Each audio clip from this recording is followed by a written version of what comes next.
Radius underpins enterprise Wi-Fi authentication across hotels, retail venues, and public sector buildings.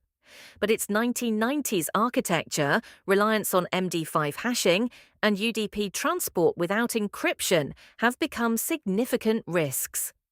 In July 2024, Blast Radius demonstrated that attackers can forge access accept responses by exploiting MD5 weaknesses in access request packets. Unpatched deployments remain exposed. Radius is a client-server protocol providing centralized authentication, authorization, and accounting for network access. Network devices forward authentication requests to the Radius server, which validates credentials against Active Directory or LDP. Blast Radius, disclosed in July 2024, exploits the absence of integrity protection on access request packets. Using MD5 collision techniques, an attacker in a man-in-the-middle position can forge an access accept response, granting network access to an unauthenticated user.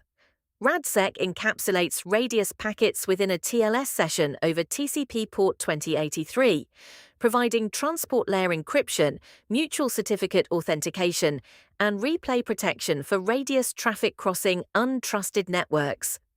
First, patch both ends, not just the server. The Blast Radius fix requires message authenticator enforcement on both the Radius server and the NAS device. Patching only the server leaves you exposed if NAS firmware is outdated. Always audit NAS firmware versions as part of the same change project. Second, certificate expiry is the most common cause of sudden total authentication failure. Set 3 monitoring alerts for every certificate in your Radius authentication path. 90 days to plan renewal, 30 days to initiate renewal, and 7 days to escalate to critical. Third, if Radius traffic crosses any network boundary you do not fully control, RadSec is mandatory.